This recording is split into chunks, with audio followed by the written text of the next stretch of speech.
ಯೇಸು ಕ್ರಿಸ್ತನಲ್ಲಿ ಪ್ರೀತಿಯುಳ್ಳ ದೇವಜನರೇ, ನಿಮ್ಮೆಲ್ಲರನ್ನ ಈ ಬೆಳಗಿನ ಜಾವದಲ್ಲಿ ತುಂಬ ಹೃದಯದಿಂದ ವಂದಿಸುವನಾಗಿದ್ದೇನೆ. ಈ ದಿವಸದಿಂದ ನಾವು ವಿಶೇಷವಾದಂಥ ಒಂದು ಸಂಗತಿಯನ್ನ ಅಭ್ಯಾಸ ಮಾಡುವುದಕ್ಕೆ ನಮ್ಮನ್ನ ತೊಡಗಿಸಿಕೊಳ್ಳೋಣ. ನಾವು ಯಾವಾಗಲೂ ಸಂತೋಷವುಳ್ಳವರಾಗಿರಬೇಕು. ಇದು ಪವಿತ್ರಾತ್ಮನ ಮುಖ್ಯವಾದ ಉದ್ದೇಶವಾಗಿದೆ. ಪ್ರೇರಣೆ ಒಬ್ಬ ಹೊಸ ಒಡಂಬಡಿಕೆಯ ದೇವರ ಮಕ್ಕಳನ್ನುವಾಗ ಅವರು ಯಾವಾಗಲೂ ಸಂತೋಷವುಳ್ಳಂತ ಜೀವಿತವನ್ನ ಸಾಗಿಸಬೇಕನ್ನುವಂಥದ್ದು ದೇವರ ಒಂದು ಮಹಿಮೆಯ ಆಲೋಚನೆ. ಆದರೆ ಹೇಗೆ ನಾವು ಯಾವಾಗಲೂ ಸಂತೋಷ ಇರುವುದಕ್ಕೆ ಸಾಧ್ಯ ಎಂಬುದನ್ನ ಅನೇಕ ವಿಷಯಗಳಿಂದ ನಾವು ಈ ವಾರವೆಲ್ಲ ಕಲಿತುಕೊಳ್ಳುವುದಕ್ಕೆ ಮನಸ್ಸು ಮಾಡೋಣ. ಮೊಟ್ಟ ಮೊದಲನೇದಾಗಿ ದೇವರು ನಮ್ಮ ಸಂಗಡ ಇರುವಿಕೆಯನ್ನ ನಾವು ಅನುಭವ ಮಾಡುವವರಾಗಿರ್ಬೇಕು.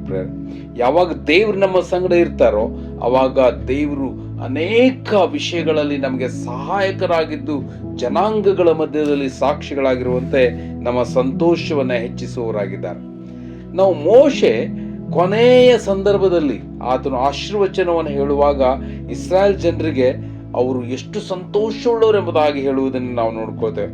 ನಾವು ಧರ್ಮೋಪದೇಶ ಕಂಡ 33ನೇ ಅಧ್ಯಾಯದ 29ನೇ ವಚನವನ್ನು ನೋಡುವಾಗ, ಇಸ್ರಾಯೇಲ್ರೇ, ನೀವು ಎಷ್ಟು ಸಂತೋಷವುಳ್ಳವರು, ನೀವು ಎಷ್ಟು ಭಾಗ್ಯವಂತರು, ನಿಮ್ಮಂತ ಭಾಗ್ಯವಂತರು ಯಾರಿದ್ದಾರೆ? ನೀವು ಕರ್ತನ ಅನುಗ್ರಹದಿಂದ ಜಯವನ್ನು ಹೊಂದುವವರು. ಆತನೇ ನಿಮ್ಮನ್ನ ಕಾಯುವ ಡಾಲು, ನಿಮ್ಮ ಗೌರವವನ್ನು ಕಾಪಾಡುವ ಕತ್ತಿಯೂ ಆಗಿದ್ದಾನೆ. ಆದ್ದರಿಂದ ನಿಮ್ಮ ಶತ್ರು ನಿಮ್ಮ ಮುಂದೆ ಮುದುರಿಕೊಳ್ಳುತ್ತಾರೆ, ನೀವು ಅವರಿಗಿಂತ ಎತ್ತರವಾದ ಸೀಮೆಯಲ್ಲಿ ಜಯಶಾಲಿಗಳಾಗಿ ಸಂಚರಿಸುತ್ತೀರಿ. ನೋಡ್ರಿ, ಎಂತ ಮಹಿಮೆಯ ವಾಗ್ದಾನ! ಹೇಗೆ ಕರ್ತನು ನಮ್ಮ ಸಂಗಡ ಇರುವಾಗ ಆತನು ನಮ್ಮನ್ನ ಮೇಲಕ್ಕೆ ಮೇಲಕ್ಕೆ ಎತ್ತುತ್ತಾರೆ ಎಂಬುದಾಗಿ ನಾವಲ್ಲಿ ನೋಡ್ಕೊಳ್ತೇವೆ. ಅಷ್ಟು ಮಾತ್ರವಲ್ಲ ಪ್ರಿಯರೇ, ನಮಗೆ ಯಾವುದೇ ತರದ ಭಯ ಇಲ್ಲದಂತ ಒಂದು ಜೀವಿತವನ್ನ ಕರ್ತನು ಅನುಗ್ರಹ ಮಾಡಿಕೊಡ್ತಾರೆ ಎಂಬುದಾಗಿ ಪೌಲನು ಹೇಳುವುದನ್ನು ನಾವು ನೋಡ್ಕೋತೇವೆ. ರೋಮಾಪುರದವ್ರ ಪತ್ರಿಕೆ 8ನೇ ಅಧ್ಯಾಯದ 31ನೇ ವಚನದಲ್ಲಿ ನಾವು ನೋಡುವಾಗ, ದೇವರು ನಮ್ಮ ಸಂಗಡ ಇದ್ದರೆ ನಮ್ಮನ್ನ ಎದುರಿಸುವವರು ಯಾರು? ಲೋಕದ ಯಾವ ಸಂಗತಿಗಳು ನಮ್ಮನ್ನು ಎದುರಿಸುವುದಕ್ಕೆ ಅಸಾಧ್ಯ. ಯಾಕಂದ್ರೆ ನಾವು ಆ ಒಂದು ಮಹಿಮೆಯ ಕರ್ತನ ಅನುಗ್ರಹಗಳು ನಾವು ತುಂಬಲ್ಪಟ್ಟಿರ್ತೇವೆ. ಕರ್ತ ನಮ್ಮ ಸಂಗಡ ಇರುವುದನ್ನ ನಾವು ಅನುಭವ ಮಾಡ್ತೇವೆ.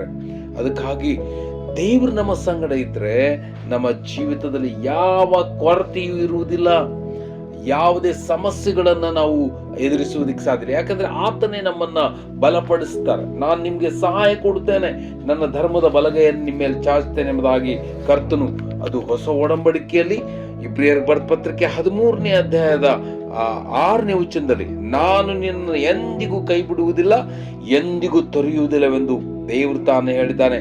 ಆದ್ದರಿಂದ ಕರ್ತನು ನಮಗೆ ಸಹಾಯಕನು, ಭಯಪಡೆನು.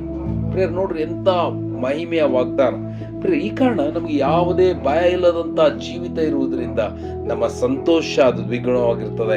ನಾವು ಮಹಿಮೆಯ ಜೀವಿತವನ್ನು ಸಾಗಿಸುವವರಾಗಿರ್ತೇವೆ. ಈ ಕಾರಣ ಮೊಟ್ಟ ಮೊದಲನೇದಾಗಿ ದೇವರು ನಮ್ಮ ಸಂಗಡ ಇರುವಾಗ ಆತನು ನಮ್ಮ ಗುರಾಣಿ, ಆತನು ನಮ್ಮ ಕೋಟೆ ಬಂಡೆ ದುರ್ಗವಾಗಿದ್ದು ನಮ್ಮನ್ನ ಕಾಪಾಡುತ್ತಾ ನಮ್ಮ ಸಂತೋಷವನ್ನ ದ್ವಿಗುಣ ಮಾಡ್ತಾನೆ. ಅದಕ್ಕಾಗಿ ದೇವರ ಜೊತೆ ಇರುವುದಕ್ಕೆ ನಾವು ಯಾವಾಗಲೂ ನಮ್ಮನ್ನ ಒಪ್ಪಿಸಿಕೊಳ್ಳೋಣ.